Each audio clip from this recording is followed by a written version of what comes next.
I am here with the beautiful, talented, amazing, superwoman, You're so sweet. beautiful Mary Lawless Lee, otherwise known as Happily Gray.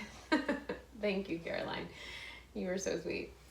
It's kind of like you're like Beyonce and Sasha Fierce. Okay, well. No, but you have your like full blown like Okay.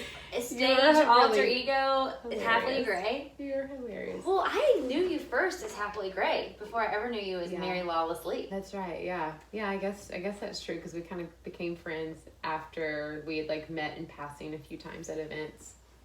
Yeah. No, I people still today will be like, oh, Happily Gray, Happily Gray. I respond to Mary Happily Gray. Sometimes Mary Sang, Mary Lawless, Mary Lee, like whatever's thrown my You way. have so many names. I know, a lot of names. So Well, let's go through the names. so What first came, Lawless is my maiden name. which is badass. So And you that's- kind of are lawless. Like, you're like a rebel doing whatever you want, being a badass. It's very fitting for you. I'll take that. My brother's nickname growing up was Johnny Law. Like Okay. which Was I he was thought so that's cool?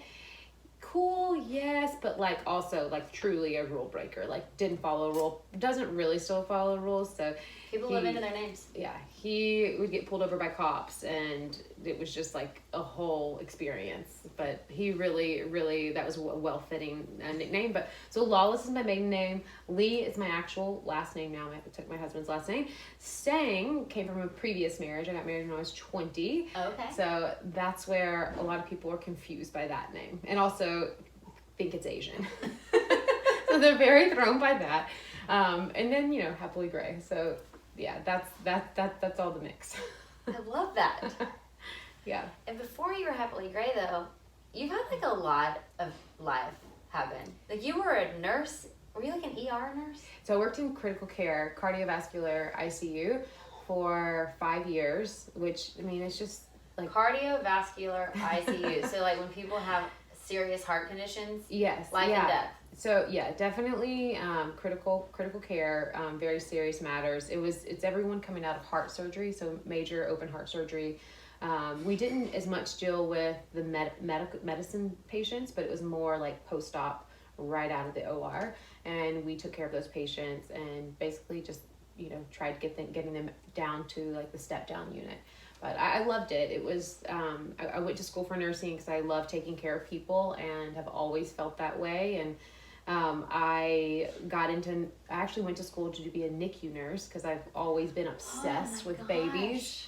Well, I had my first rotation in the NICU and immediately knew, okay, this isn't it. You couldn't. Is it too emotional? Yeah, I love healthy babies. Like I like would live in the church nursery growing up. Like I love healthy babies, but I'll never forget some of the stories. Like they're still with me today of these babies, and I knew that I had to go to adults, so I immediately switched to CVICU and started working with hearts and adults, and I loved it. I mean, I never looked back. It was so fun. I mean, it was challenging on physically, emotionally, mentally. I just felt like, as a 22-year-old getting to work in the ICU was such an amazing opportunity, and I learned so much, and I felt like I grew up a lot in that role. What did you learn? Like, what, beyond just like skill set, because I know it takes a big skill set to be working with people who've just had like one of the biggest surgeries you can have, open heart surgery. Our heart is the most important organ basically in our body. But what do you take away from the people going through that, like your connections? It was honestly more the family than anything. You're only with those patients ideally only like 3 days until they're out of the ICU, but I became so close to the families, and one of my favorite things was education and being there. You're their right hand. I mean, they trust you. I think nurses hold a special importance in this world because that's that attainable person to that patient, and you're their go-to when they're in fear, when they have a question, when they're hurting, when they're happy, when they reach a new goal. And so I just love being that rock for that patient, and educating the family and getting them through, which is like a really big, one of the most probably traumatic experiences those people go through. And it taught me so much about myself. What did you learn about yourself? I feel like one of the biggest things is it made me such a better communicator. That's why I mentioned the family, because you have to like overly communicate and have a lot of patience. Have a lot of patience, yeah, and I have always like felt like I had that empathy in my heart, and I've always just wanted. I think that's why I initially thought I wanted to take care of babies, because I just always felt that empathy and wanting to like, push that out. And this was a moment that I could share that the way I felt, wanted to take care of people. So communication was a big thing I learned, and I think work ethic was another thing this job taught me.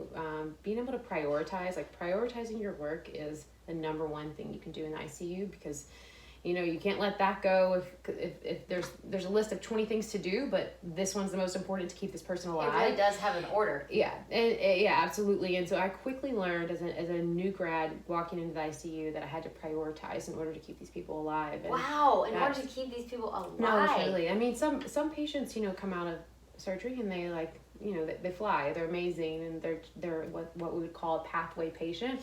But some are not, and there were shifts that generally shifts are about 13 hours, and they would go by in like 5 minutes. I'm not kidding. You get in, you don't use the bathroom, you don't eat, which is not something I would encourage, but that's how acute. In the zone you are. Yeah, but I loved it. I felt like I gained more from it than I even gave. It grew me up as a person and opened my heart, and just like, business wise, it really made me learn how to prioritize my time. And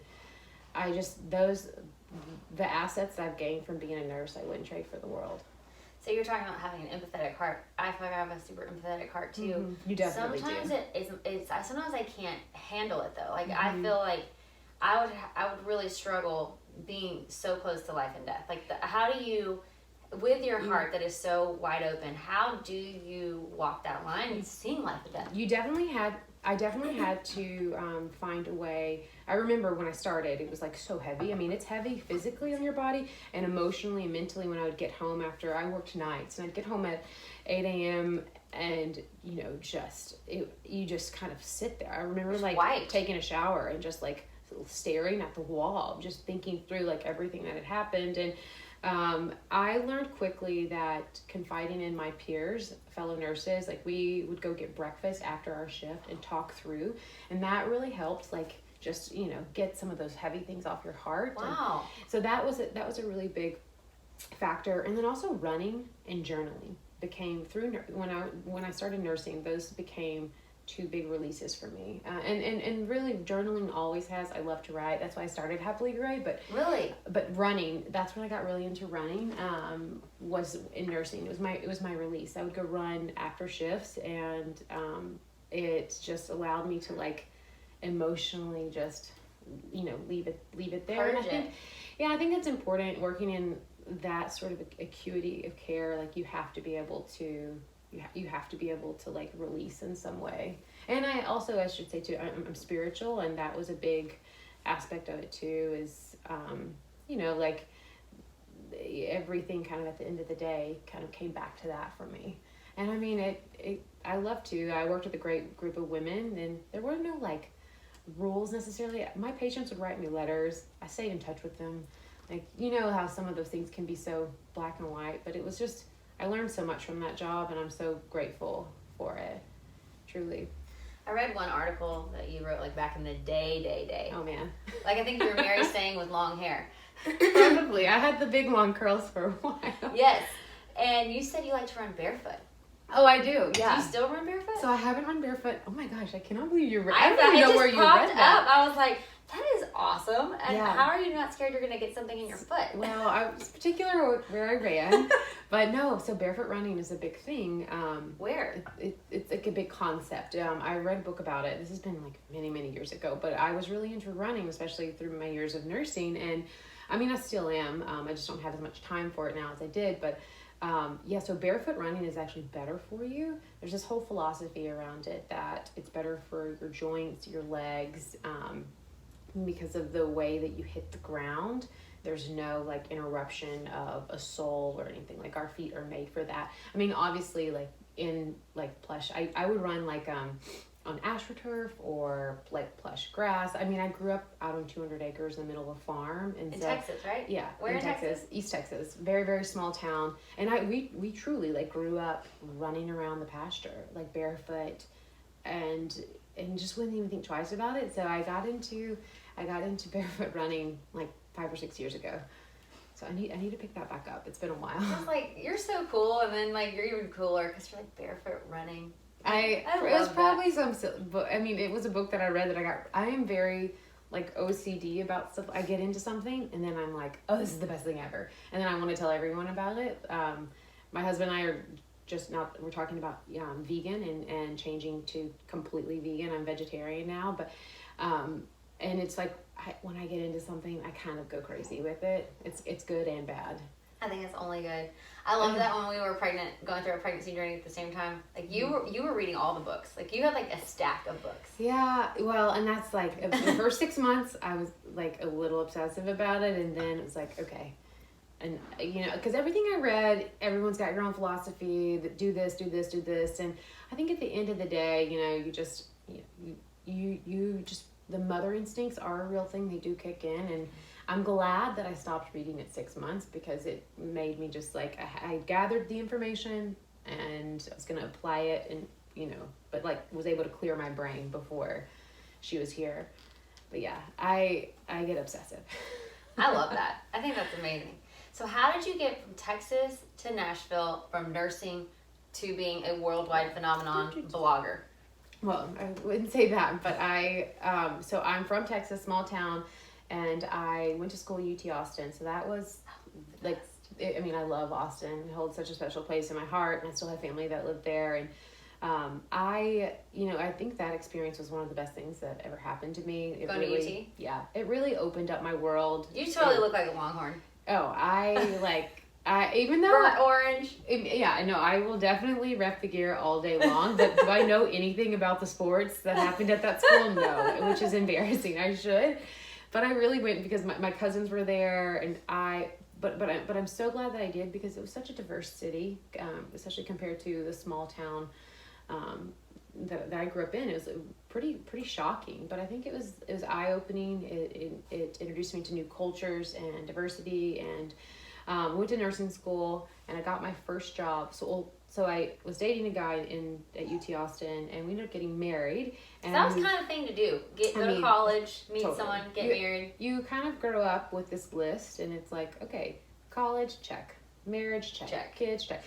Dog, it's right there, check. Yes. So like, and I think just in a small town, and I was raised under, morals and values, and Southern Baptist, really conservative, and I'm so thankful for that. But in a way too, I mean, I can tell you, I think I've told you this before, that's kind of where I got the name Happily Gray, because I learned quickly when I moved to Austin that life isn't just black and white. And so I met him. And you're happy being in the gray? Yes. So that's the meaning of Happily Gray came from growing up in my 20s and growing up, coming from such a black and white little town, and with conservative traditional morals and values, and really realizing through my 20s that life isn't so black and white. There is a lot of things when you start growing up that are really gray and don't make sense, and that's okay. Like, it doesn't all have to fit. Like, puzzle doesn't all have to be like do.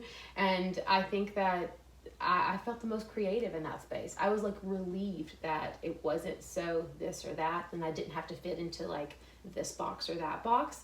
And that was a part of like when I got married so early, and once realizing it wasn't the right thing. Because who even knows that they are 20 years old? No, it's true, and but there are people that do it that have amazing marriages. My mom got married at 19, still married to this day. They've grown through all different seasons of life, but it's true. Yeah. And some people it works, and I think it's just a case by case. But like I knew it wasn't the right decision, and how do you decide? That's a big decision though to.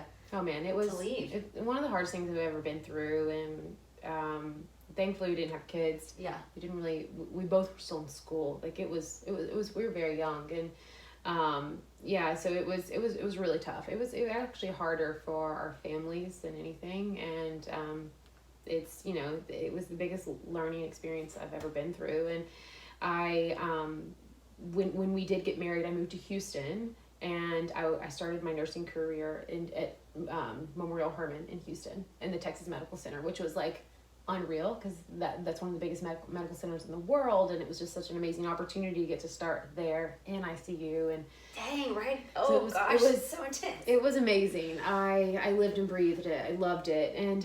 But alongside that, I've always had this creative side to me, and I've always loved to write. And so when I was in Houston is when I started Happily Gray, and just as an outlet, basically. Creative outlet, completely. And I had my friend create a website.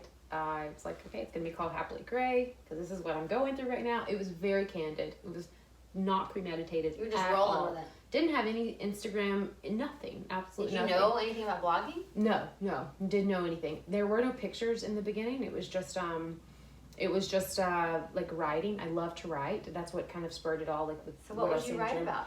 Fashion. My looks. You love fashion. I do, yeah. And I was, when I was trying to decide what to go to school for, I kind of like was, would tell my parents like, I love this, I love healthcare, but I also really am inspired by design and fashion. And my parents, coming from more traditional values, encouraged that and said you can do that later. And it's kind of funny because that is how it turned out. And you did it later. And we did it later. They still don't know what I do, but it's starting to make more and more sense as we've gone along. But yeah, I don't even remember where I left off with that. You started blogging about fashion. Yeah, right. And quickly knew that there needed to be a visual with that. So then I started getting friends and family to take my pictures. Would you just pick out your own outfits? Oh yeah. No, from the beginning, like everything. I even when I was in elementary, I would pick out these eccentric outfits to go to school, and my brother would be like, "Okay, you have 7 scrunchies in your hair. You stop. Like your jeans have like 1,800 flowers on them. Like I've always loved. Like I'd go into Dillard's or JCPenney's or Bell's, and I would try on the entire store while my mom ran around her and did all of her errands. I would just be in the dressing room. Like I was like those retail ladies, like worst nightmare. Just the disaster dressing room when you're done, just clothes that was everywhere. Fun. I thought it was so fun to try out all the clothes and everything. And where did you, because you have like an editorial high fashion look, but it's very edgy also. Do you put together all your looks to this day? Oh yeah. I know everything I style. I think if I didn't, that would kind of be a huge miss, because like I feel like that is the core base of how I started Happily Gray, and what it is it's my styling, and every outfit anyone sees, even when we're working with brands in partnerships, they might say like, this is the product that we're featuring, but I'm the one that's styling it. Like, it's so you put the rest of the outfit together. Yeah, like we might have one hero piece, but then I have to style it, or it might just be like, hey, we're featuring dresses this season. If you can, then I get to pick the dress from all the hundreds of dresses. So every single outfit I style, and that's what I love most. That's kind of where it all started, and that's how I started just sharing my outfits and writing about them. So you were writing about them, then you're like, I need a visual. Yeah. So you got your friends and family to take the pictures. Yeah. And then I didn't even have Instagram the first 2 years. I actually remember the first time that I posted on Instagram, my friend called me panicking because I was sending her a picture of my outfit, but I thought I was doing that like through Instagram. I didn't know that it was like published to the world. Oh yeah. And I didn't have any followers at that point, so it didn't even matter. But it was like, she like called me. She's like, no, you text me that. Don't post that to Instagram. That's not how this works. And I was like, oh, okay. And that scared me to death. And then I never used it for like another year.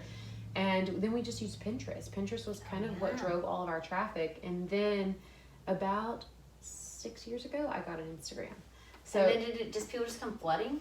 Pinterest is actually what snowballed. Kind of, we got a lot of traffic to our site from Pinterest, and then that's when I started the Instagram. I think that's kind of like how it all, like, that was the root. It came a lot from Pinterest in the beginning, and still today, like, the number one traffic driver for our website is Pinterest. So you're doing a lot of stuff. You're pinning, you're Instagramming, you're blogging, you have a store, and you're not just like posting a quick picture here and there. Like, you like edit them, and like you go out and you take great shots, and like you put little video montages. You were spending so much time. It's not just me. It's not just me. But everything looks so high caliber in you. Like, it's very much you. How would you describe it all? And then talk to me about like how you time manage on top of being a mom? And well, I have help.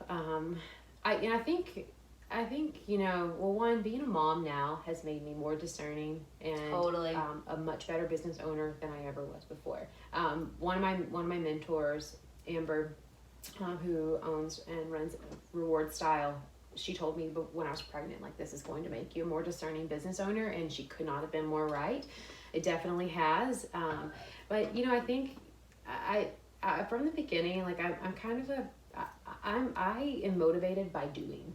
I don't think a lot. I do think and I do plan, but like, it's limited. Once you get that gut feeling and it's right, then I go. And I don't really, I'm not one that creates a big process or a big agenda. Like, I probably should do that more, and then I would be a lot more like probably elegant in the way things come out. But I'm a doer, and I've always, the more I do, the more motivated and the more excited. And I really believe in that being like kind of the theme on my team. Like, when they see me doing, and when we get a project, we don't sit on it, we do it then. Like, and I you just get it going. Yeah, I believe in that energy, and I've always like thrived off of that. And yeah, so I'm like, let's go, let's do, and I might not know the way or the best way, and I might not do it perfectly, but it's gonna get done. And then the next time I do it, it's gonna be even better. And that's kind of been my motto through this whole process. And it's really like, when I started blogging, it was before it was such a phenomenon that it is now, and there wasn't the right or wrong way. And that's honestly the beautiful part about it, is it's about what identifies the most with you and your brand DNA. And I think that's kind of the lovely part, is there's not like, you have to stay in this box or that box. You know what I mean? Mm-hmm. It's like everyone can kind of pave their own way. And so, yeah, I would say that energy of just getting shit done has always been that motivating factor. And I think now more than ever, it's even more that way, because my time, at the end of the day, like, I want my days to stop at 5 now, because that's Navy's time. And that time is so precious. And so I'm even more so that way than I am now. I have a hard time delegating, or I did. I have in the past had a hard time like delegating, and when something's like not right, like having to go tell my team like, this needs to be fixed. But now it's almost easier, because I'm more discerning. Because you're not going to give up that time with Navy. No, because at the end of the day, it comes back to that. And I am family means the most to me, and I always tell my girls that too. Like, we all should put our families first. And in order to do that, like, we have to work efficient and hard and make these hours count. Yeah, exactly. The time that we're here, let's really be proactive, and that's what I love that though. I try to push. Like, no waste of time. So you said something, I want to kind of like break this down. You said you don't even know, your parents probably don't even know what you do. I feel like I have like a creative random type job-ish as well. Yeah. But nothing like what you're doing. How, like you say, you get projects. Like, a project comes in. I'm sure every single project you have is different, with like a different set of goals that this brand or whatever wants. Like, how do projects come in the door? And like, when someone is working with you, what are they, how does someone know to find you? What would your, like, what do you do when a project comes in? How do you communicate with the brands on, because you're just creating art all the time, basically. Well, it's evolved. Like, like 5 years ago, we might be going more, we were reaching out more to brands, kind of pitching ourselves. So we have a, pitch yourself, what are you pitching? Like, how do you say it? We have a media deck, and it's constantly being updated. It's like, I think it's like 1 or 2 pages, but it basically is my bio, who the brand is, any press moments, a few images, big campaigns we've worked on, long-term projects that we currently have, like anything to kind of like share, like, this is the brand at the core. And this is not something that I had 5 years ago. 5 years ago, I was like, much different process. And that's the beauty of it building. But now we have a full like deck that we send out. But for the most part now, brands will reach out to us. And I have an agent. I have a full team that helps me like vet these things. So I have an agent in LA, a business manager in LA, and my attorney is in LA. Everyone else is in Nashville, like all of my immediate team that works in the office. But brands will reach out to either my team or my agent, and will say, like, let's say, for example, if it's like Joe's Denim, like, this is the campaign, this is the timeline, these are what we're looking for. Like, we're looking for a blog post, an Instagram stories, an IGTV, like whatever it might be. And then my agent will be the one to go back and forth and vet that deal. And okay, so your options of outlets would be blog, Instagram posts, stories, Instagram, TV, and are those your main sources? Yeah, but then there's also like events or giveaways. Okay. We now work with brands long term. Well, they'll want like a 8-month or a year-long contract where every single month you're seeing something from that brand. So it really can be tailored to however. I mean, now more than ever, you know, brands are so particular with what they want. Even like stories, there is strong creative vision behind it all, and the best brands to work with are the ones that come with their goal in mind. Like, hey, here's the creative, this is the goal, but then they let me really decide on what I want to do that's going to translate with my audience, and that's always something that we push for. Like, yes, we want to hear the brand's creative. You want to be successful, but like it has to, at the end of the day, it has to feel authentic to my brand. And so that's always our biggest question up front is, what is your goal? And then my agent will talk to me, and I'll tell them, like, okay, this is how I will do this. This is how I envision this. And then we usually get on a creative call with that brand, and we go back and forth. And this is after the numbers, like pretty much all that has been decided. And we go back and forth and discuss the creative, agree on it. And then my photographer is in-house, Jessica Sedham. So her and I from there, my internal team will create a mood board and a brief. And so we have the full thing. It's like on the calendar, scheduled out. Here's the brand. Here's what we're doing for them. This is the creative idea. And here's the mood board around that. So every shoot we do that's dedicated to a brand has a brief. And we operate off of that. And now this is not something that like we use. I mean, this is in the last 2 years we started operating this way, because it gets to be so much, and we're shooting so many campaigns a week that you keep it clear. In order to stay in order to stay creative and organized and be efficient with our time, like we have to have these briefs for every single one. So yeah, that's how it really works for most brands, you know. And sometimes there are brands that like I really want to work with. For example, there's this brand called Chris Joy.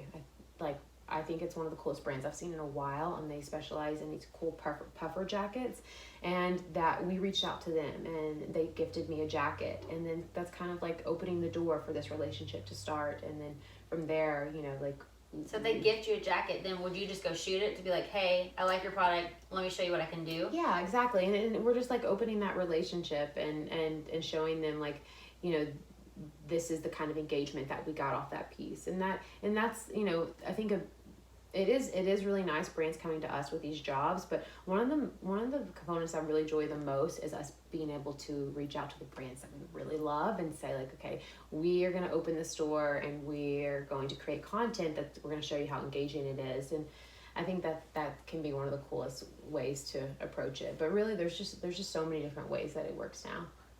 So where do you feel like where do you find your best engagement out of all is it like a combo, or where do you feel like you really, like, your honey hole is? I would say, I mean, it's changed over the years.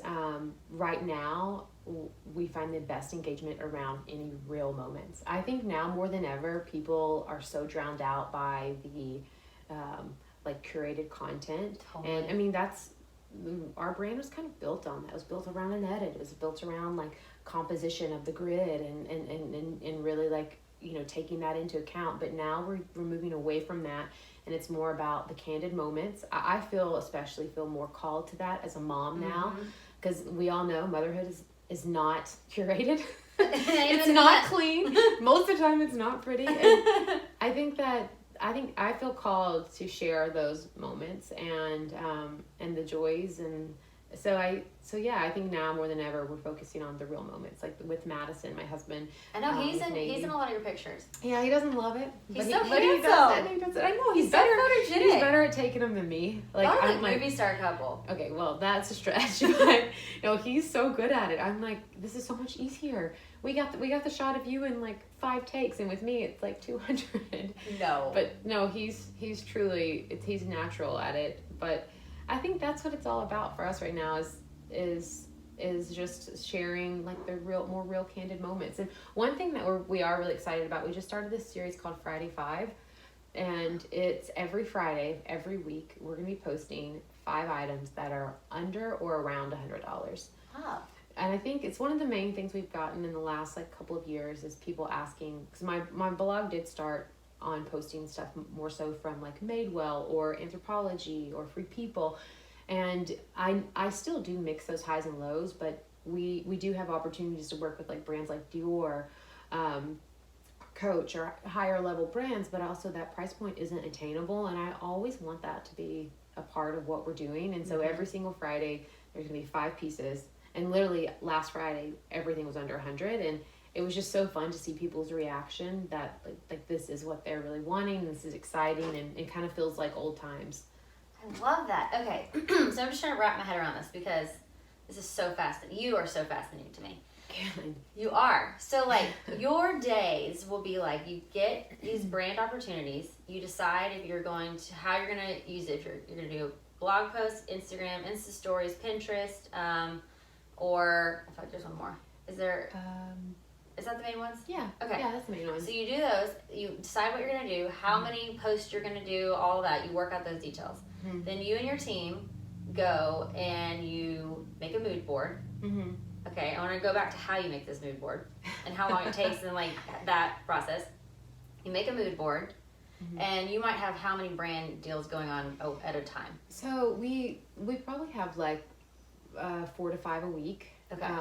Don't generally do more than that, but sometimes it is. It just depends. Like Fashion Month, it can be like way more than that. So it's kind of like we thankfully we now have it, and we're kind of in this pace that feels good because everyone, the work is kind of divvied between everyone. So I have a brand director that handles anything. Well, I have an agent who vets all the deals, and then she hands it off to my brand director, and my brand director basically like handles every single detail around that partnership, down to like instructing my photographer who handles the mood boards and the briefs. So your photographer makes the mood board. Well, so we just brought her in house, and so now that's a cool photographer. I don't feel like all photographers do that. Well, and that's why we she now is like our photographer, because I love her like she's my sister. I've worked with her the longest of anyone on my team, and we finally just made it official. But we were at the point where our company's at the point now where we need someone like full-time doing that job. But it's not just that. So while we work on campaigns, we also now have a store, and she shoots, and we also have an e-com business.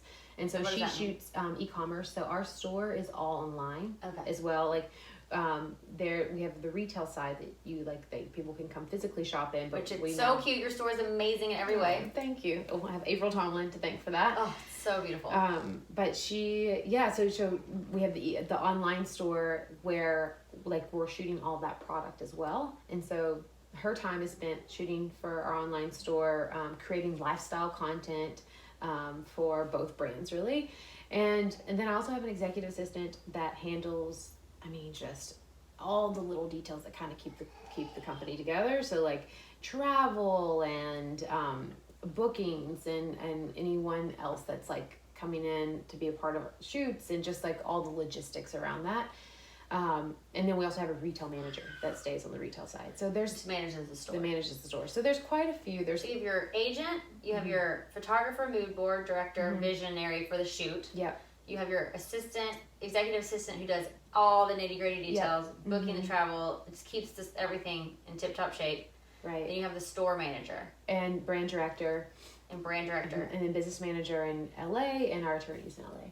So everyone's kind of diversified in their roles now. But I'll say like this all happened in the last 2 years really, that this full team has come to picture, but before that it was literally me and a photographer, and I would work till like 2 or 3 in the morning. And one of my biggest weaknesses is delegating and handing things off, especially because this is such an intimate, personal company. And it's yourself. And I like want to be a part of every single piece of it. And I mean, it's a big deal just to be able to like hand off some of the mood boarding, because I actually love to do it. But you just don't have enough time in the day. No. Okay, so that leads me to my next question. How do you hire? Because hiring people like this, you don't just put an ad out and hire someone. Like, this is a very specific hire. So I've done it many different ways, but I found what works the best for us is I will post a story, and I'm very detailed in exactly what we're looking for. Like, we just hired a new executive assistant, and there was about 30 different things, little bullet points under the title of what we're looking for and what we need. And I think I've been through a few assistants in different roles, and I've learned like what I'm looking for, and I can tell pretty quickly if it's going to work or so what are your top things you're looking for? I think that the number one thing that I look for in anyone is proactiveness. Like Totally. Anticipating needs rather than me having to ask. Yes. And I always tell my team, like, look, we can make mistakes. We're going to all make mistakes. I'm going to make mistakes. We can't make the same mistakes. So we just have to learn. But it's the obvious things, like taking out boxes, taking out the trash. Like, I should never have to tell anybody on the team to do that. And so someone that can just take initiative and proactive. And then the other big quality I look for is just humbleness and kind. It's important that I create a company culture that women really want to be a part of, and that feels inspiring and motivating and fun, because that's why I want to come to work. And so that's like literally number 2 on my list. Like, what's their spirit like, and will they be a good fit on the team? So how long does it take you to vet someone out? Oh gosh, it's different. So Emily, my brand director, I had 2 calls with her, and over a span of like a few days, and I was like, and I never met her, and I knew immediately. This was the one. Yeah, I like after the first call, I was like, yeah, I'm gonna hire her. And then my husband's like, no, you should take another call. You should actually meet her. And so I took another call, and I was like, no, this is it. She's got it. She's the one, and she is like such a rock star on my team. Like, could not be more thankful for her. But with other people, it takes a little bit longer. So like, you just, I think it's different, but I'm very much a believer in that gut reaction. It's how I found my business manager, who is like, that role is probably one of the most scary, intimate, fragile roles on the team. They handled all your money. Everything, and not just Happily Gray, but everything personally too. He does all of Madison and I's finances and Happily Gray, and that's the biggest. I mean, because you really get to know people and how they spend their money. Yeah. And that was the biggest thing. But I had one meeting with him in LA. What did you like about him? What was it that made you know he was the one to handle all your money? Yeah, I'm a real big believer in like I can just his spirit, and he had a plan, and like the things that we talked about outside of talking about him actually managing me was probably all the reason why I ended up signing with him. And he is a big believer. He's just a big believer. I feel like too, it's hard to find business managers that understand this creative world, and he is in itself like he is a creative business manager. Like, he always, like, I'll call him when I was opening the store. I was calling him like, oh God, we've got this cost now and this cost and this cost, and he just never stopped believing in me. And I could tell from the first meeting that we had that he understood this like small company grind, and he immediately knew that I was like really grumptious and I had a plan. He believed in me, and I liked that about him, and I still don't know to this day how he makes money off me. Like, you definitely, I don't know if this is worth your time, but he loves investing his time in people that he really sees like the bigger picture in, and we just feed off each other. That's and amazing. I know that I can call him, and he's going to really, like, no matter how big the expense is, like, he sees the big picture in the whole thing. So, okay, You just did a bit. Sugar the dog is losing her mind. She is like, yes, so sweet. Preach, Mary, preach. I think probably Amazon is here because I literally only get stuff delivered by Amazon. I love a good Amazon day. Sugar, calm it down. Okay, this is called Get Real Podcast, everyone. Oh, there's the baby. Hey. She's so sweet. Oh my god. The whole house is gonna be up in flames here in just a minute. You just took a big. Oh, that is Amazon.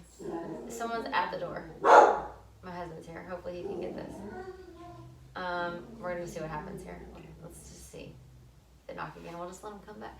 So you just took a big risk on yourself, and this is something that I feel like is really scary to do. A lot of people won't do it because of the fear. Mm-hmm. It's a big jump. Jumping is always scary, and you are great at jumping and taking these leaps, but you probably took a big financial risk on yourself by opening the store. Yes. Now you have 5 employees that you pay. Yeah. How did you garner up the courage to do that? I mean, how do you handle that responsibility of feeling like, oh my gosh, now it's you, but it's also these other people's livelihoods? Is that, how do you deal with all that? That aspect of it, having other people like reliant on a company that I feel like I'm the one steering, motivates me. And I think it definitely was by far the biggest jump we've ever taken. How'd you know it was time?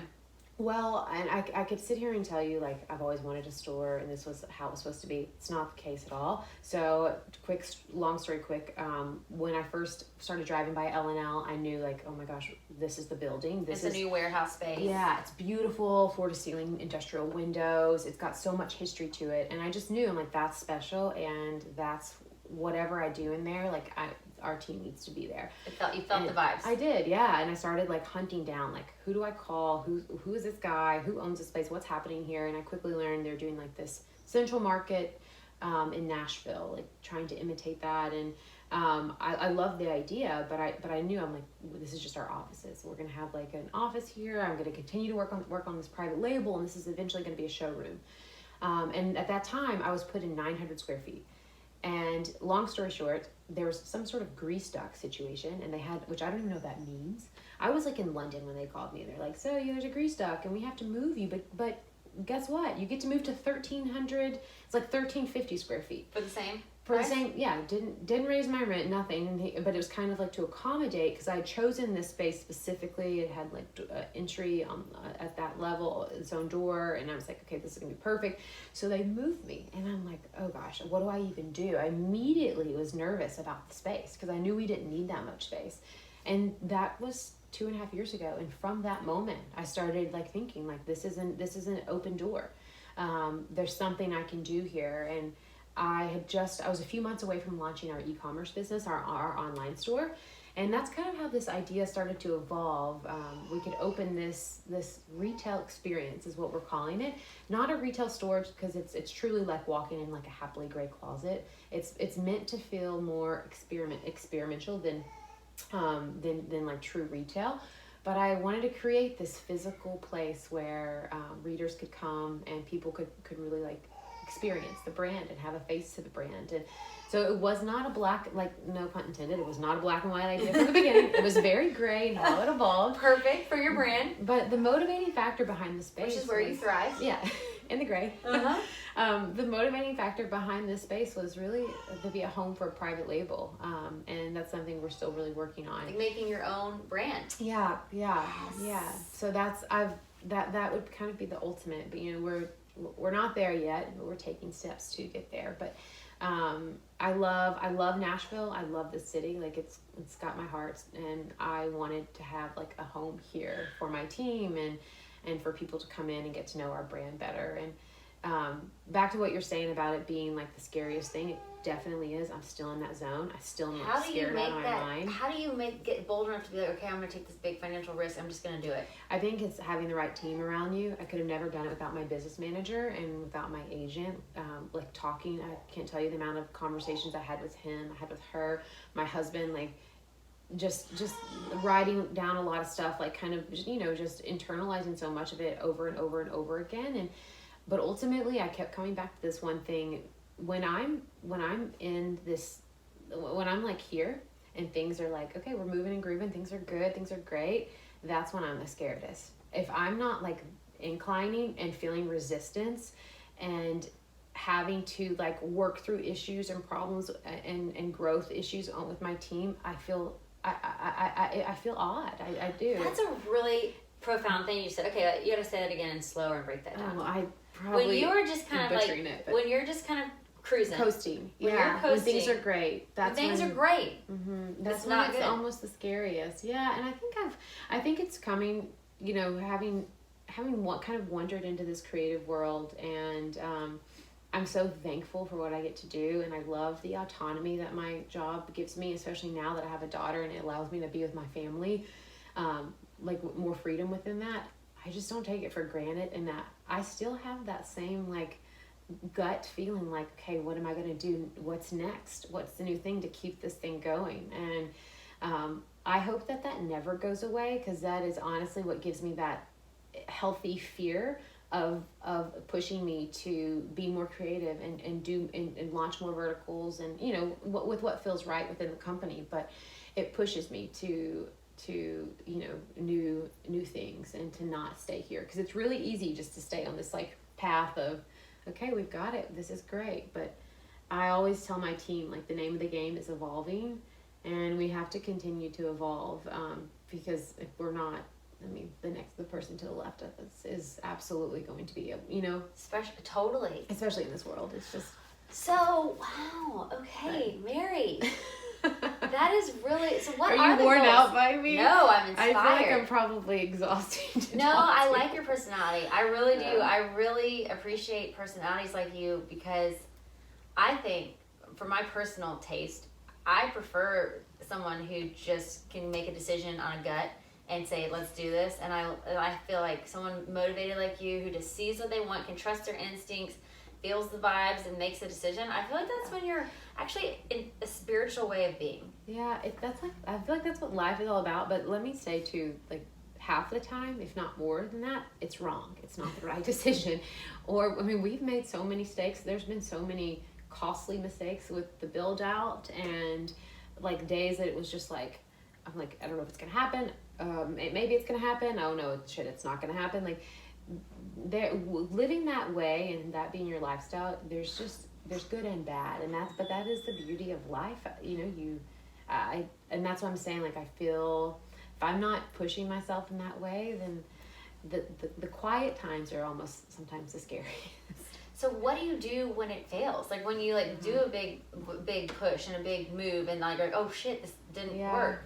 I internalize pretty hard, and I can be pretty hard. I get pretty down. Like, that's just my like your self-talk. Yeah, I am. Like, I have those moments, and thankfully my husband he kind of balances me out. I can be really hard on myself. I just have been that way since I was a kid. If I didn't score X amount of points in a basketball game, it would, like, my world would be ruined. And I too, becoming a mom has helped me realize like how those things are so small, you know, and there's such a bigger picture to life. But my husband really helps balance me out in that area. But you know, so you're hard on yourself if it doesn't work out. Yes, but then you find the grace eventually. Yeah, and I think becoming a mom has helped me even more with that. You have to give yourself so much grace. Have to. And you see such a bigger picture, and your world opens up. That those things that you used to sweat, or that I used to sweat, like, you know, like. I don't as much anymore, and it's not because of anything I've done. It's just how like life has evolved, and I think becoming a mom is just it's one of the most beautiful things. Like you realize like how silly some of the stuff that you know. Oh my gosh! And well, it's like you have this one big thought all the time, and it's Navy. You know, it's like for me, it's Sunny. Like, she is, and I still call myself hormonal, because I like cry talking about her. Yeah. But it's like truly. I don't think that ever changes. But it's like nothing matters. Like them. And it's so true. You just never experienced anything like that in your life. It's kind of like, what did I do? Who did I think about before they were here? I'm like, oh my God, I was so self-centered. Totally. Or I was. But I'm glad I was, because those were fun years. And man, I thought I had some real shit going on. But now, I feel the same. It's like, I mean, literally, and time management becomes essential. It has made me, I feel like it's just rounded me out so much more as a person. It's made sense of the things that didn't. It's made me not care about the things that I used to, like, obsess over. But, back to what you're saying, I think it's the feeling those low moments that's a part of it though. Like that's a part of, then once you get up here, then it's like, that makes it worth it.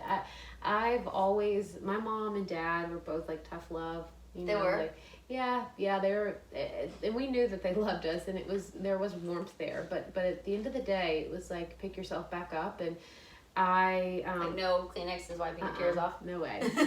No, we weren't even really a big huggy family. We are more so now that everyone. That's sort of how my family was too. Like I knew they loved me, but it's not like, let's hug it out and cry in each other's arms. Yeah, no way. Let's get it together. Come on. We never did that. We really didn't even. I mean, we would say I love you, like big moments, but it was not like a daily, like, we just weren't that way. And I think in a way I feel like that's like helped me, when things aren't going right or we didn't make the right decision, like I have the tools to be able to, like, my next thought is, okay, how are we going to fix this, and what's our next step? And I'm always... So you never get stuck, like, oh my God, you might be like, shit, everything's falling apart, and have a moment, but then you're like, okay, how are we going to fix this? What's next? Well, and I think I've gotten better at that over the years. I used to be very, like, it would be more detrimental, but now, like, I want to say, like, becoming a mom and also having a team around me, my team members, like, those girls rely on me to be that leader and to say, okay, like, this went wrong, but here's our next step. This is how we're going to fix it. And that's just, they need to see that example from me, and that's just the nature of small business too. It's a roller coaster, and that's a lot of the times what the ride is all about. And I think going through that kind of tough love as a child helped me in navigating this a little bit. How do you know the next step when you're at the bottom of the shitstorm? Oh gosh. You don't. It's just like what do you do? Like, what is your technique to find your next step? Do you have, like, do you go running barefoot? Do you pray? Do you take a bath? Like, what is it? I pray. Yes, I am a spiritual person. I pray. Do you I hear talk God? to my husband. Yeah, I literally, it's funny you say that. This morning, I called Madison because I was on my way. I don't think we've said his name yet. Called Mad because I'm on my way to work, and hearing God's voice, I feel like it's, a lot of times you're like, is that what it is? It's, and it's not always so clear.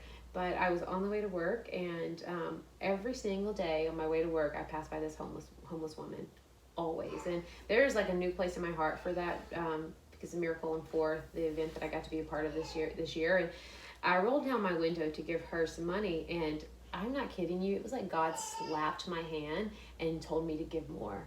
And it was it was insane. And I haven't heard the word in that feeling like that powerfully.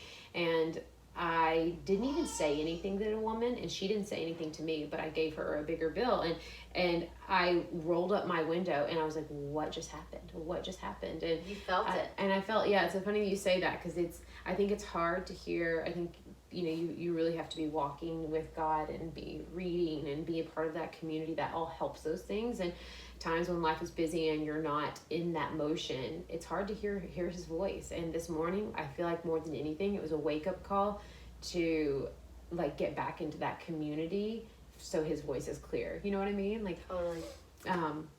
That's a really good point that you make, because it's so easy, like, there you have, like, your spiritual being, and then we have this physical self. Mm-hmm. And, like, I know just by knowing you, you're very much in tune with both of them. But sometimes, like you're saying, you're in the big middle of physical stuff right now. You're building you have a new baby, which is very spiritual, but it's also very physical, time-consuming, demanding. You have a new store. You have employees. You're still doing all your branding stuff. You're trying to fit all this into a day and still reserve time for Navy and your husband and all that. So it's not like you have all this extra time to just sit around and remember to be connected. But really, like you're saying, it's like we have to remind ourselves to be connected, because then it all flows. It's the center of everything. And it's the center of everything. And when we're the busiest, we forget. But actually, like, I've been coming back to God a lot lately now too. Because I've just had so much anxiety as a new mom, which you've done a lot better with your anxiety, I feel like. No, I have it. It's there. I promise. It's there. And I think you're right, though. It, like, being centered in that way, and whatever that looks like to whatever person, but having that spiritual center, man, it helps with anxiety, all the news, all the unknowns. Yeah, for sure. It also is really, My husband is a big encourager in that way. He does a weekly Bible study, or he started this about a few months, 3 or 4 months ago, with this group of guys on Wednesday mornings at like 5:30. And I thought when he told me he was going to do this, I'm like, there is no way you're rolling out of bed at 4:45. Like, that's crazy. But no, he's been doing it, and it's just been so cool because, like, instead of turning on country or alternative whatever music, like, we've been listening to praise and worship in the mornings, and I can't tell you how big of a difference that's made in our days. Like, it sets the tone for the day. That's something he's just been doing. And like, me and Navy and him are in the mornings, like, we're getting ready for work, we're all in the bathroom together listening to praise and worship, and it brings a nice tone. So, like, I feel like that's been, you know, really nice for us, and whatever that might look like to each person. Like, it's just been nice to kind of have that tone at the beginning of the day. And I think that's so important to find a family tone, because I feel like you and I share a lot of friends, and a lot of them are really spiritual. And Michael and I did a podcast with Haley and Tyler Hubbard, and they're such a great example of a spiritual couple as well. And I actually was talking to Haley the other day, just asking her about, like, what are her and Tyler's practices together that they do as a spiritual couple. Because I think, like you're saying, like, you and Madison and Navy, y'all have, like, praise music in the morning. Like, finding your way to bring the Spirit, God, the bigger force, into your family unit is so important, to find your way that fits and feels right. Totally, yeah. And I think if we tried to commit to, like, this, we're gonna have a weekly Bible study together, I you know, that might not happen right now, but I'm telling you, just like us having for 45 minutes in the morning that music on, and him and I have never even talked about this. He probably doesn't even realize that I've taken note of it, but I'm getting in the car and turning on that, you know, opposed to something else, and it's something that it's impacting our day, and it just makes it more relevant. And I think also praying together, and that doesn't take long either, but in the evenings, or do y'all pray every day together?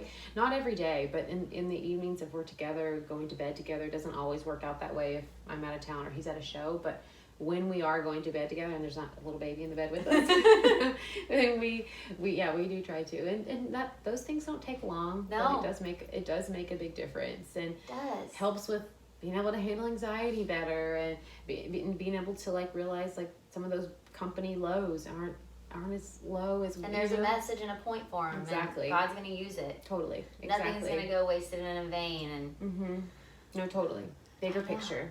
It's Sunny has done so much for me in that way. Like you're saying, Navy has too. It's like I got to this point. The first 3 months that she was born, like, I just had the weight of the world of anxiety on my shoulders, and I was just like, everything that could hurt her, or anything that's happening in the world, because there's so much stuff that could happen, and nobody is immune from it. Nobody is exempt. You could worry yourself into a freaking, like, ball coiled up on the floor, which is basically how I was the first 3 months. And finally I was like, I can't live like this. Like, I cannot live like this, because you're not gonna, and my sister's been really great at helping me. She's very spiritual. She's like, you're not gonna enjoy your child like you have the blessing to every day, and, like, the things you're worrying about are probably not going to be the things that ever happen.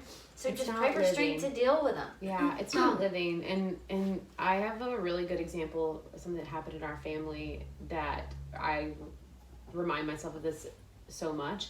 My brother-in-law, Kyler, was 37, I believe, when we lost him to cancer after being diagnosed 6 months prior.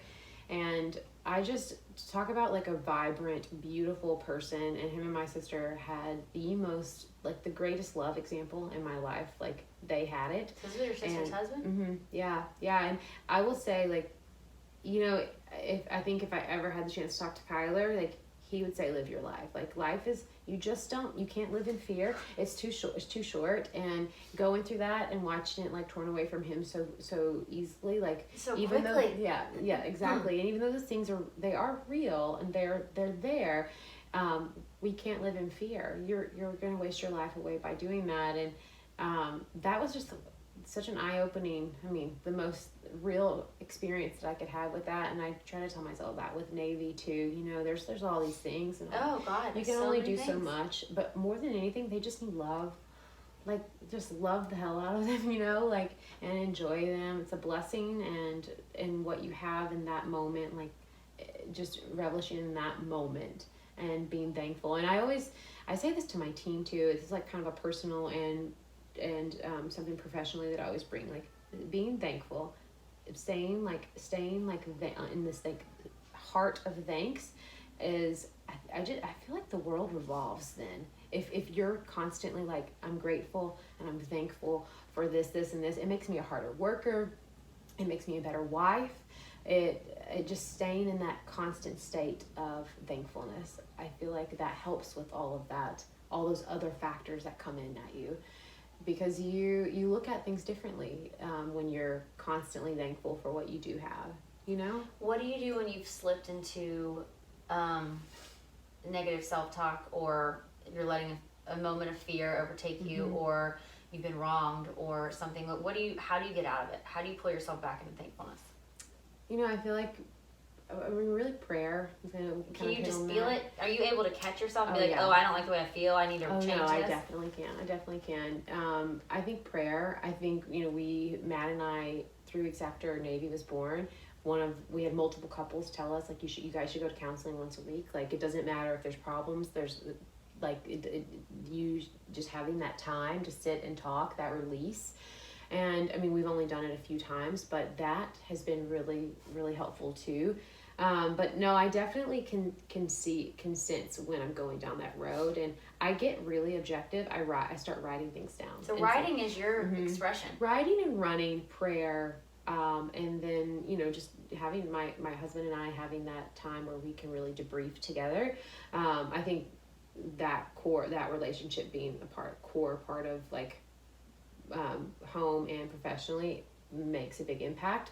But yeah, writing, when I feel, most of low feelings for me come from like professionally, like when I'm struggling with something, or when I don't see the reaction or the number. God, I mean, I just watched Taylor Swift documentary on Netflix, and I thought it was brilliant. I thought it was unreal. Like, it gave me such a new respect and insight to like what her world, like how I heard the pressure she puts on herself.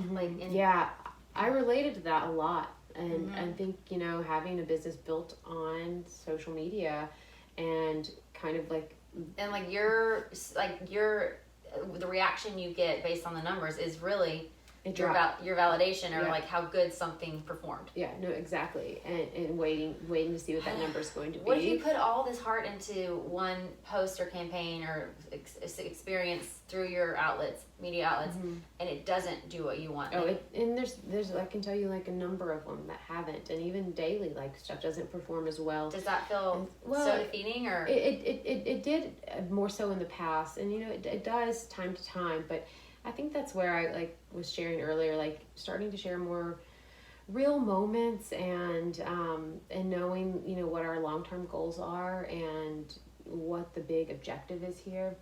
You can't, it's going to feel like reliving high school all over again, and it just will eat your joy away. And so it took me a while to kind of work through that and realize, but I try not to obsess about the number, and I think it's really amazing what Instagram has done this past year on taking away likes. Likes are hidden for some people to help deter some of those social pressures that, I mean, it just does. It's part of it. I can't imagine being a 13, 14-year-old trying to navigate this. I was running around pastures and in creeks and swimming in ponds when I was that age, and now like my niece is asking for Instagram for Christmas. It's crazy.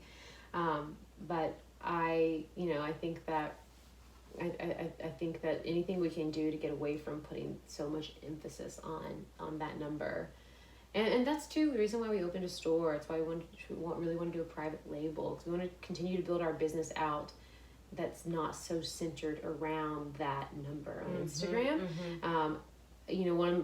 Back to Amber, one of my mentors has told me, like, continue to invest time into your domain, happilygray.com, because that's the only thing you own. And so even if this massive social platform comes along like TikTok and that's where everyone is posting and all those numbers count, never abandon your domain, because at the end of the day, in 5 years, that will go away. There'll be another one, and happilygray.com is the only thing you own.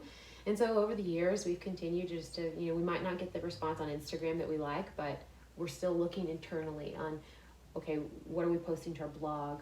What new verticals can we launch, like Friday 5? Or Does verticals mean just like experiences? Yeah, verticals meaning like we launched an example of a vertical would be a service arm. We launched a service arm to Happily Gray called HG Heart.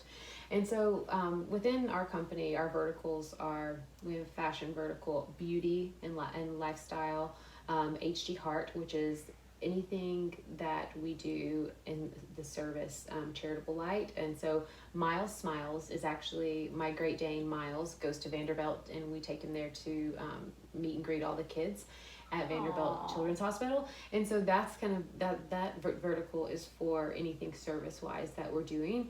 And so that's why I'm always trying to encourage my team to think of new things and new verticals, new ways that we can be impactful, but while we're like staying in our brand DNA, you know, not like just like throwing out ideas, but like strategically thinking of what really will resonate with our brand.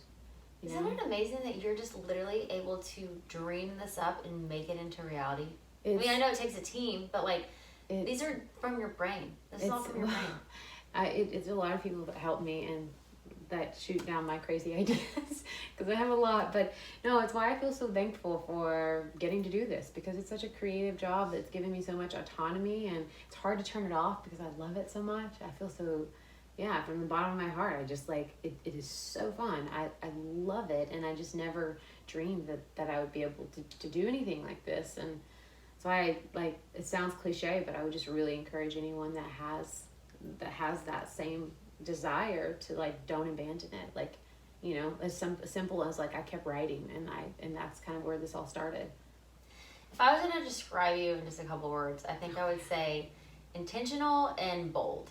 Oh, I like that. But then also I'd say just connected. Intentional, bold, and connected. Wow, that's better than I've ever described myself. But I like it because everything you do is intentional. Like every part of your business, every part of the way you parent, every part of the way that you're like moving through your marriage, all of this, I'm not saying you nail it every time, but like you are very intentionally putting out, like you're creating the life that you want in everything that you do, and you're being thoughtful about it, you care about the details, you're not rushing through it, but then you're bold enough to not sit around and like stress out about it and overanalyze it, to make a move and jump and go in there and do it.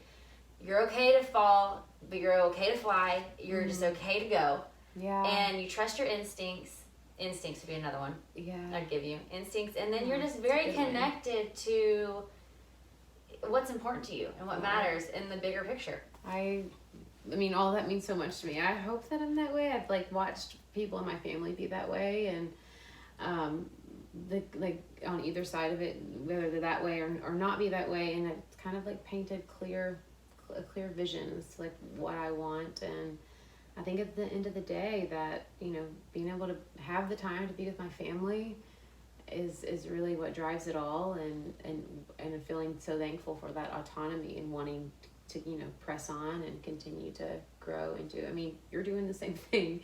You're just another example of a female entrepreneur in this town that's just trying to figure it out day to day. I still feel that like in my head, like I know it's like it's been growing over time, which I'm so thankful, but I still feel like I'm just 20 years old, like trying to like do something, and I'm like, are people actually like, is it happening? Like, are people taking me seriously? And I'm like, okay, I know it's growing, I can see it's growing, it keeps getting momentum, but I'm also like, am I for real? I don't know if anyone's really like believing me. Am I fooling everyone? I feel that way. I feel like those feelings never leave you, and I think that's also a good thing that you feel that way, because it's like, does anyone even care? Yeah. But I know they do. Yeah. And I'm able to talk to people like you, so I'm like, obviously. No. But I'm like, I get to talk to amazing people. I'm not wasting their time. Like, this is a thing. But I'm like, is it a thing? Caroline, you're also one of the most real, relatable. Every time that I get to hang with you, it's so refreshing, and it's like a release, because there's no surface talk. We just get right down to it, and it's I think probably that's like bad. That's like gonna curse. No, I think that's why the people in that like are drawn to you, because you have that spirit, and you also bring that out of people, and it feels good. It's a release to be able to just talk about real stuff, and to like put aside all of, you know, the mundane what are you doing? What's going on? How you feel? You know what I mean? We get right down to it. And I think that's why people like love getting to be with you and talk with you and do the podcast. You're really sweet. But I feel the same about you. And I feel like that all comes out in your brand and everything you do. Like your store. When I went to your grand opening, I was like, it was so beautiful. And I mean, I might get emotional talking about it because it's a really big deal. I'm probably gonna cry. I cry all the time now. Like, no. It's so annoying. That's what being a mom is. I wish I never cry. But I've never been a crier. But like, I am a little bit more now as a mom. But being a mom, just like, I've always been a crier, and now I'm just like a waterworks chef constantly. But another thing is, okay, I'm gonna wrap all this together, and then I'm gonna wrap up because we got to go. It's 1 minute. It's an hour. We're over an hour. I see everyone now as the child that they once were. Like, I see, like, now that I see Sunny, and I always can picture her as an adult now. Like, I can't, but, like, I just, like, see in a flash, like, her whole life, and she's gonna grow up and be something, and, you know, like, oh my God, she was my daughter. I raised her as a baby. Like, I'm not gonna get to hold her forever like this, and then she's gonna grow up and be like me, and, like, that whole process is just so spiritual and overwhelming to me. So, like, I see you as, like, the little girl running in the field, like, in Texas with, like, all of your circumstances that made you who you are, and, like, your nursing, like, all the journey that you went through that got you to this point. And it's, like, you, like, oh, Michael, it's upsetting my train of thought. Hey, babe! My husband is downstairs I was gonna lose my train of thought. But I see, like, your pure innocent soul, and I see, like, all that you are, and, like, how you're putting it out there, and how you are just going for it. And so I see your store, and I know that you spent so much of your heart creating the store, making it perfect, making it match the vision in your heart, and putting yourself out there, taking this risk. And it's like, that is overwhelming that you would do that. When you walked in the store, I remember that night after we got home and we were exhausted, I was telling Matt, I'm like, you know who really got it? Caroline Hobby. She, like, walked in the store and her head just started, like, you were like, it was like everything clicked. It was like, you really got, like, how much of a journey this has been and how scary this has been, but then also, like, how exciting. And you know, I, like, saw it in your eyes, and you were so sweet with what you said. But I was like, wow, she, like, really sees, like, all of the highs and lows of this entire experience. And that meant so much to me, because I was like, you know, what did I say? I said, this is an expression of, like, this is a physical expression of who you are. I have a video of you. I need to go back and listen to it.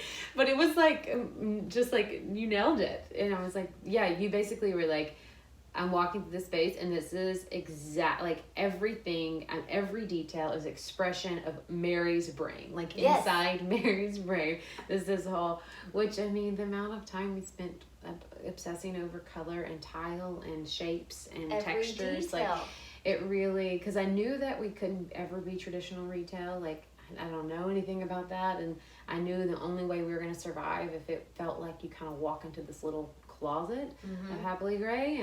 And so, yeah, but when you said that, it made me smile, because I was like, she gets it, she knows. But it's like, I just have so much love in my heart and respect for you and admiration for you, that you're just doing it, and you're pouring yourself out into it and out into the world. And it's just like, just this wave. I know you're putting a wave out there, and, like, I'm riding your wave when I'm in your presence. I'm like, I feel it, and I just, like, I'm so inspired by that. And that's what you hope for your children, you know, is that, like, I'm sure you hope this for Navy, and I hope this for Sunny. Like, I hope that they can grow up and be a woman like you, that, like, can have all these great qualities, and, like, still love their family, still be this creative dreamer, still be a great mom, still figure out a balance, not feel like you're nailing it all the time, but still trying and showing up and working on themselves. And you're just a really great example of that. And you don't cut any corners. That was another thing. You don't cut any corners. You really just, like, do the work for it all. You are so sweet.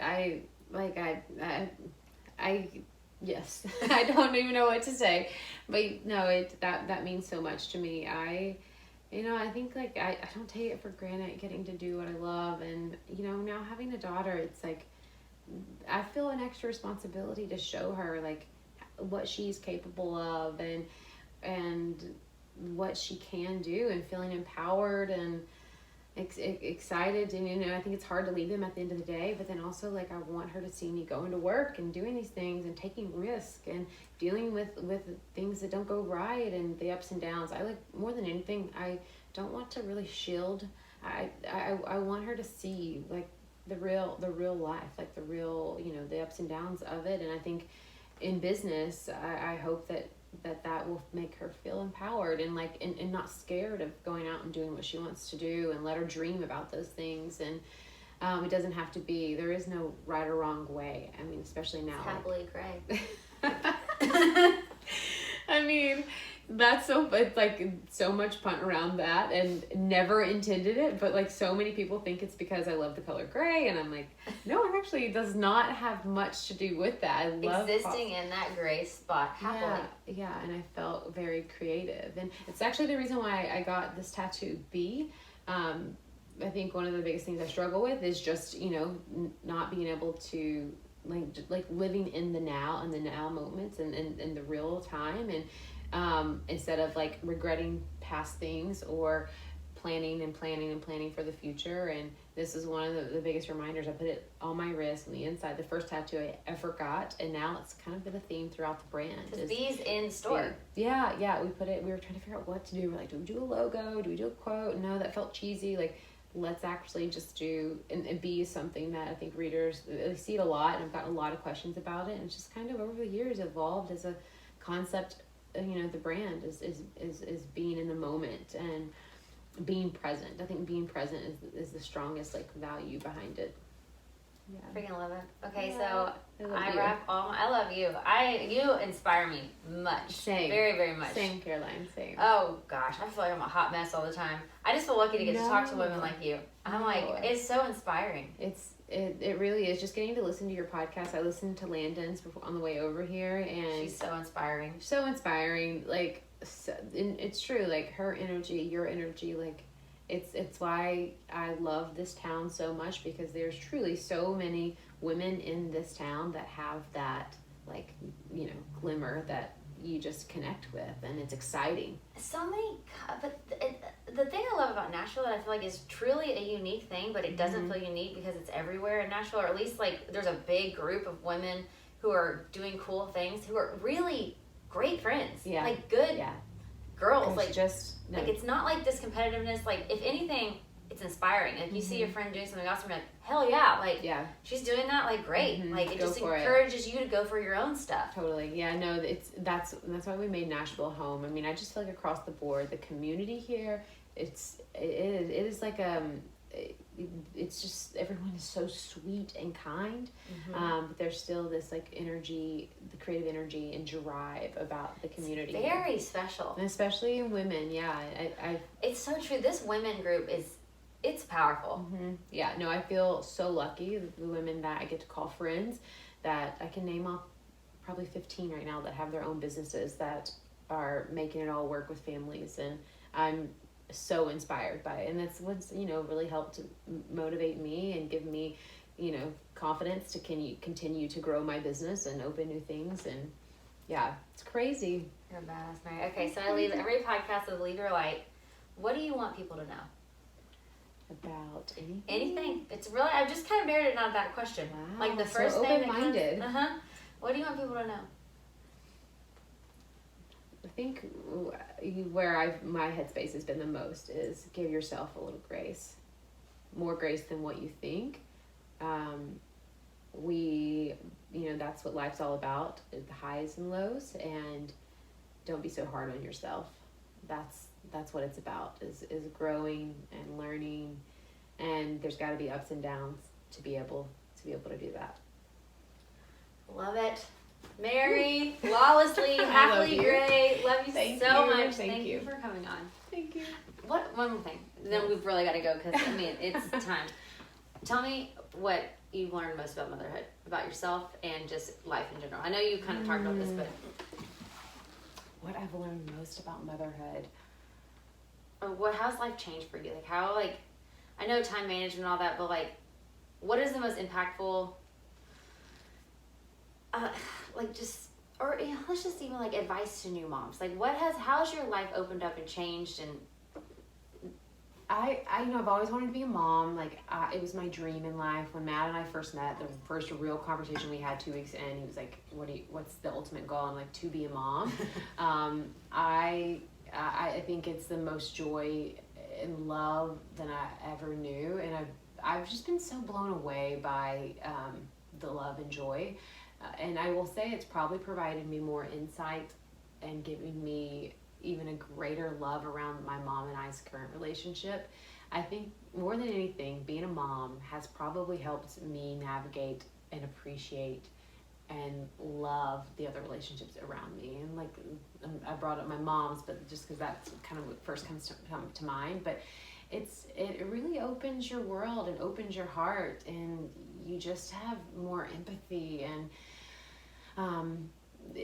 it's just like, I think some of that like bundled up just opens up. You know, she's like having a little girl has made me love more. It's made me love more passionately and given me more grace and more joy. And it's just, it's hard to even put it in words, because it's pretty much the ultimate from the moment they come into the world. Like, life is never the same, and I can't imagine it without it.